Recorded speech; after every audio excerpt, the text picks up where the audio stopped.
আসসালামু আলাইকুম।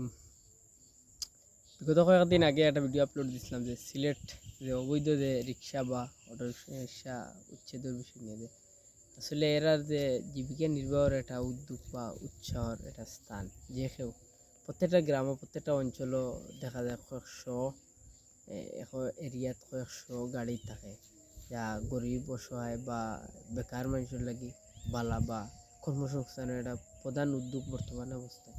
কিন্তু গতকালকে যে দেখলাম সিলেট যে একটা ভিডিও, প্রশাসনে যেভাবে যে অটো রিক্সা বা টমটম জাতীয় যে উচ্ছেদকরণ নিয়ে প্রশাসন সিল করিলার, আসলে এটা খুব নেকারজনক ঘটনা। আর অন্তত কেরারে একটা কর্মসংস্থানের অবস্থান করিয়া এরারে উচ্ছেদ করা বা এরারে শহর থেকে প্রতিহত করাটা জরুরি। গতকালকে শুনলাম যে জকিবিন বাজারও বলে বিভিন্ন সময়ে অভিযান করে যে অটো রিক্সার লাগে। তো আসলে এরা দায়িত্ব কই, এরা যাওয়ার মতো একটা ব্যবস্থা করাটা সবচেয়ে বড় জিনিস প্রথমে।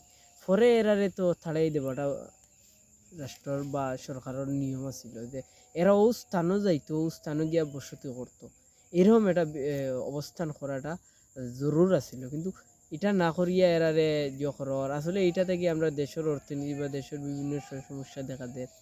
আসলে এটা কোনো সময়ও মানিয়ে নেওয়া যায় না, বাট এটা কোনো সময়ও এজন গরিবের পক্ষে পড়েন না।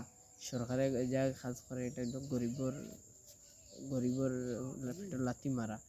আর বিশেষ করে যে একটা প্রথম কত হইল কি যে কারেন্ট, বিগত সরকারের সময় কারেন্টে এমন সমস্যা করছে, বিভিন্ন সময় লোডশেডিং নিতে হয়েছে। কিন্তু এরকম তো গাড়ি উচ্ছেদ বা অটোরিকশা বা বিভিন্ন গাড়ির উপরে অভিযান কোনো সময় হয়েছে না, গরিবের পেটে লাথি দিচ্ছে না। হয়তো ওটা করছে যেমন কি প্রত্যেকটা অঞ্চলও 1 ঘন্টার জায়গা 3 ঘন্টা 2 ঘন্টা লোডশেডিং নিচ্ছে, এখনও তো তাও করলে পারতো সরকার। কিন্তু এটা না করিয়া গরিবের পেটে লাথি মারে। আসলে এরা যাইব কই? এরা তো ওই দেশের নাগরিক, এরা তো ওই দেশে থাকতে হইব।